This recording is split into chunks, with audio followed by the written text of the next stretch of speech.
नेपाली राजनीतिका एक युवा नेता, बागमती प्रदेशका सांसद सरल सहयात्रीले सम्बोधन गर्ने क्रममा के विचार राख्नुभएको थियो, उहाँको विचार कस्तो लाग्छ? मलाई त साह्रै नै मनपर्छ र उहाँका विचारहरू तपाईँहरूको अगाडि म प्रस्तुत गर्न गइरहेको छु। उहाँले आफ्नो संसदमा, प्रदेश संसदमा के भनिरहनु भएको छ इत्यादि कुराहरू सुन्नुहुन म अनुरोध गर्दछु। ल अगाडि बढौँ। सभामुख महोदय, यो संसदीय प्रणाली चाहिँ नाटक मञ्चनको अब्बल केन्द्र रहेछ। हामी सबैले थिएटरमा नाटक मञ्चन पक्कै हेरेका छौँ। त्यहाँ कुनै कलाकारलाई पानी तिर्खा लाग्यो भने उसले साथीलाई पानी माग्छ, साथीले कर्र उचालेर पानी दिए जस्तो गर्छ, उसले खाए जस्तो गर्छ, तीसरा मेटिएको अभिनय गर्छ। या नागरिक पानी माग्छन्, हामी दिए जस्तो गर्छौँ, उनीहरू खाए जस्तो गर्छन्, हामीसँग आभारी भई टोपल्छौँ। नाटकको अर्को प्रश्न हुँदो रहेछ सिद्धान्त र प्राथमिकता। यो चाहिँ आकाश भने जस्तो रहेछ। आकाशमा भन्दा सबै नै देखे जस्तो लाग्छ, भेट्न चाहिँ केही भेटिँदैन। यो नाटक नम्बर 2 मा पर्दो रहेछ नीति तथा कार्यक्रम। यो चाहिँ तारा र ग्रहहरू जस्तो रहेछ। ग्रह र तारा देख्न सकिन्छ, तर बुझ्न चाहिँ निकै कठिन कर्म हो। र नाटक नम्बर 3 मा पर्ने रहेछ बजेट। यथार्थमा बजेट आउँदा सूर्यको प्रकाश जस्तो हरेक जनतालाई न्यानो र उज्यालो फिल हुनुपर्ने हो। त्यो त झन् सूर्यग्रहण जस्तो अँध्यारो हुने रहेछ। सूर्यग्रहण सिधा आँखाले हेर्न मिल्दैन, चस्मा लगाउनु पर्छ। प्रकाश त ग्रहण गर्नै मिल्दैन, सकेसम्म त्योबाट बाँच्नु पर्दछ।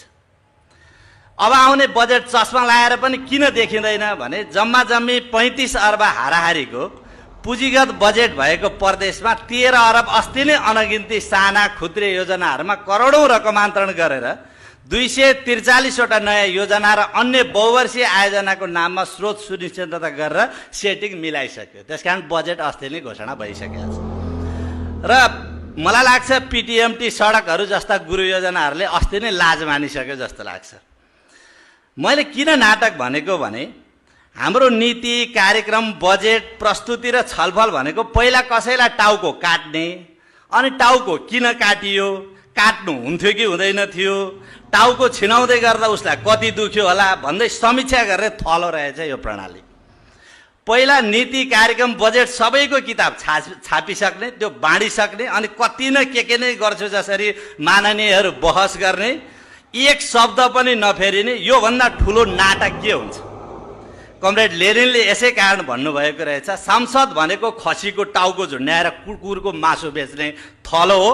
कम्युनिस्ट घोषणा पत्रमा कमरेड कार्ल मार्क्सले भन्नुभएको रहेछ पुँजीवादी राज्य सत्तामा सरकार दलाल पुँजीपति वर्गको सामान्य म्यानेजर मात्रै हुन्छ। सभामुख महोदय, हामी प्रदेश सरकार हौँ, हाम्रो सत्ता छ र यसको कर्तव्य एवं दायित्वहरू जनताप्रति छ भने प्रणालीलाई बदल्नका लागि नाटक मञ्चन होइन, जतिवटा सभा बस्छौँ, जतिवटा छलफल बहस गर्छौँ त्यसलाई नौटङ्कीको रूपमा होइन, हामीले उपयोग गरेको समय ठिक ठाउँमा ठिक तरिकाले गरेका छौँ भन्ने आत्मगौरव हुने दिशामा सोच्न र त्यही अनुसारको कार्यक्रम र विधेयकहरू उत्पादन गर्न माननीय सभामुख मार्फत म सरकारको ध्यान आकर्षण गराउन चाहन्छु।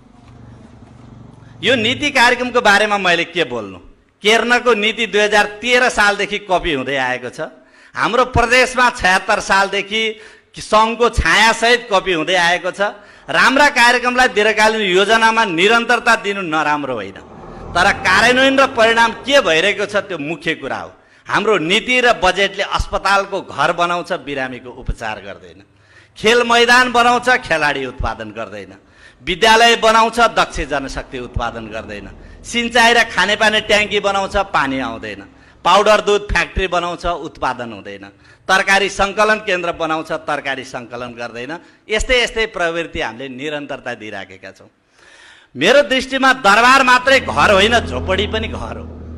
घरबेटी खराब पर्यो भने दरबार पनि सुँगुरको खोर बनाएर भद्रगोल बनाइदिन्छ, र घरबेटी राम्रो परे झोपडी पनि कल्पनाको सानो स्वर्ग जस्तो सफा, सुन्दर र व्यवस्थित बनाउँछ। संसारका धनी देशको तुलनामा नेपालको बजेट सानो छ। के यसको अर्थ हामी गरिब हौँ? देशको बजेटको तुलनामा प्रदेशको बजेट सानो छ, यसको अर्थ हामी केही गर्न नसक्नेवाला हौँ? होइन। हामी दरबार भएका तर घरबारको सोच नभएका खराब घरबेटीको नेतृत्वमा हाम्रो प्रदेश सरकार चलिरहेको छ। आजको दुनियाँमा सेन्ट्रल डिजिटलाइजेसन के हो, ई गभर्नेन्स के हो, प्रदेशको तथ्य तथ्याङ्क माथिको नियन्त्रण के हो, सरकार बुझ्दैन भनेर म यो भन्दिनँ। तर डिजिटलाइजेसन ओडादेखि लागू गर्ने हो भने बिचौलेको जिन्दगी सखाप हुनेवाला छ। सानो भए पनि सुशासनको सुरुवात हुनेछ, जनताले सुविधा पाउनेवाला छन्। यो नीतिमा आए बजेट कार्यक्रम र कार्ययोजना बन्ने मैले गुन्जाइस देखेको छैन। आज मानिसहरू विदेश किन गएका छौँ? यहाँ रोजगारी नभएर हो? होइन, बरु सरकारले स्वरोजगारको व्यवस्थापन र सम्मान गर्न नसकेर हो।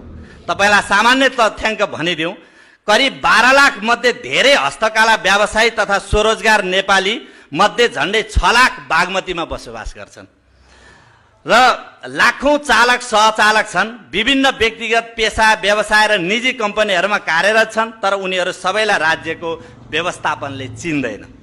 उसले वैधानिक परिचय पाउँदैन। भविष्यका लागि सरकार छ भनेर सरकार म छु भन्ने हैसियत राख्दैन। रोजगारी शिक्षासँग जोडिएको छ। यसको गुणस्तरीय विकासका लागि सरकार र समुदायको साझा पहलका लागि सृजनात्मक र उत्साह भर्ने नीति सरकारको सोचमा आउँदैन। जब जरा नै बलियो हुँदैन भने पात किन सुक्यो भनेर चिन्ता गर्ने वा नारा लगाउने दुवै मूर्ख साबित हुन्छन्। सभामुख महोदय, मलाई मेरो क्षेत्रका जनताले त्यो क्षेत्रको विकासका लागि निर्वाचित गराएको। काठमाडौँबाट सबैभन्दा नजिकको जुगल हिमाल छ। हजारौं मानिसहरूलाई हिमाल आरोहण तालिम दिने पर्वतीय खुल्ला विद्यालय बोलाउने स्थान छ।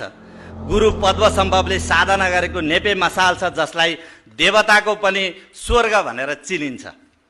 मञ्जुश्रीले पाइला राखेको मञ्जुश्री डाँडा छ। भ्रिकुटी र अरनीको हिँडेको मार्ग छ। सुकुटे र भोटेकोसी नदीको नदी पर्यटन मेरो क्षेत्रमा पर्दछ। सैलुङ अर्थात् 100वटा डाँडाहरूको एउटै पुञ्ज सिन्धु, दोलखा र रामेछापको केन्द्र बनेर खडा छ। तपाईको नीति कार्यक्रमले यो क्षेत्र चिन्छ? गौरीशङ्कर संरक्षण क्षेत्रको नाममा 16-17 वर्षदेखि कमाई खाने भाँडो भएको छ। जुगल हिमालदेखि गौरीशङ्कर हुँदै रामेछापको नुम्बुर हिमालको काखसम्म फैलिएको गौरीशङ्कर संरक्षण क्षेत्र पर्यापर्यटनको अनुपम क्षेत्र हो। यस्ता महत्त्वको विषय तपाईको नीति कार्यक्रमले बोल्छ, चिन्छ? मलाई लाग्छ चिन्दैन। मेरो क्षेत्रको जुगल हिमालमा कोदालोले खन्दा स्लेट ढुङ्गा निस्कन्छ, सडक खन्दा स्लेट ढुङ्गा निस्कन्छ। आम जनताको बारीमा निस्कने ढुङ्गाको राजस्व प्रदेशले समेत बाँडेर लिन्छ। कुनै बिचौलियाले खानी विभागको कार्यक्षेत्र भनेको हालेको मुद्दाका कारण वर्षौंदेखि त्यहाँका जनताले सोझा र गरी खाने जनताले अवैध साबित भएका छन् र प्रदेशको राजस्व समेत रोकिएको छ। यस्ता विषयमा प्रदेश सरकारको ध्यानाकर्षण हुँदैन। हामी खनिज पदार्थ खोज्ने एकदम गहिरो सोचमा नीतिमा परेको छ। तर यस्तो हाम्रो अवस्था छ। यहाँ प्रस्तुत भयो नेकपा माओवादी केन्द्र दलका कारण आजको अवस्था आएको भन्ने पनि यहाँ प्रस्तुत भयो। मेरो अनुरोध छ, नेकपा माओवादी केन्द्रलाई 2052 सालमा बन्दुक बोक्ने रहर थिएन। 2052 सालमा बन्दुक बोकेको आजको सत्तापक्षी दलहरूको सही प्रकृतिको पहल कदमी नलिएर हो। चाहे त्यो 17 साल अगाडिको कुरा होस्, चाहे त्यो 46 साल पछाडिको कुरा होस्, माओवादीलाई बन्दुक बोक्ने रहर थिएन। आज पनि सही ढङ्गले क्रियाकलाप नगर्दा र सुशासन कायम नगर्दाखेरि राजावादी दलहरू फेरि पनि राजा आऊ देश बचाऊ भनेर अगाडि बढ्न पर्ने परिस्थिति पैदा भएको छ। यो सत्तावादी दलहरूको कारणले हो। र आज पनि संसदीय व्यवस्थालाई सबैभन्दा राम्रो उच्च भनेर हिँडेका छौँ। तपाईहरुसँग 2/3 बहुमत छ। मलाई लाग्छ यो प्रणालीको बारेमा सोच्न पर्ने कुरा चाहिँ आज 2/3 जनमत भएको सत्तापक्षी दलहरूले हो, जो संशोधन भनेर सबै समानुपातिक समावेशीलाई कोल्याप्स गर्नको निमित्त बहस चलाइराख्नु भएको छ। सुध्रिनुहोस्। र मेरो अनुरोध के हो भने यहाँ मैले अन्तिममा भन्न पर्ने कृषिको निकै राम्रो व्याख्या पनि भयो। मैले यहाँ भन्नै पर्ने छ, मेरो गाउँमा एकजना भाइ कोरियाको 3 लाखको जागिर छोडेर गाउँमा आएर 1.5 करोड रुपियाँ लगानी गरेर गर्दा गाउँपालिकाले एउटा सामान्य पुल नहाल्देर 3 वर्षमा 1.5 करोड रुपियाँ लगानी गरे पछाडि ऊ अहिले फेरि विदेश फर्किँदैछ। उसको नाम विनोद प्रधान हो। अस्ति मात्रै भन्दैछ। मेरो तपाईँहरूलाई सरकारलाई अनुरोध छ, कृषिको अवस्थामा हामी कृषिको ज्ञान बाँड्ने अल्छी बुद्धिजीवी हुनुभन्दा कृषकको मर्म बुझेर नेपालको पहाडी भूभागमा कृषिको अवस्था के हो त्यो अवस्थाको आधारमा कृषि पेसालाई प्रवर्धन गर्ने मार्गमा सरकारको ध्यान केन्द्रित होस्, बजेट केन्द्रित होस् र त्यो अनुसारको चाहिँ हामीले प्रक्रिया अगाडि बढाउँ भन्दै मेरो भनाइ अन्त गर्दछु। धन्यवाद। के बुझ्नुभयो त साथीहरू? के यो यही संसदीय व्यवस्था यसरी नै निरन्तर गइरह्यो भने हामीले हिजो राजा फालेर पनि फेरि त्यही राजाकै जस्तै शासन हामीले गर्न थाल्यौँ भने के हामीले समृद्धितिर विकासतिर अगाडि बढाउला? यो एउटा सोच्नुपर्ने विषय छ। तसर्थ चाहिँ आजलाई मैले यो कार्यक्रम हजुरलाई देखाएँ, रियाक्सन गर्दैछु। त्यसको लागि आजलाई यति नै। राम्रो लाग्यो भने कमेन्ट गर्नुहोस्, सेयर गर्नुहोस् र सब्सक्राइब गर्नु नभुल्नु होला भन्दै आजलाई बिदा हुन चाहन्छु। हस्त, धन्यवाद।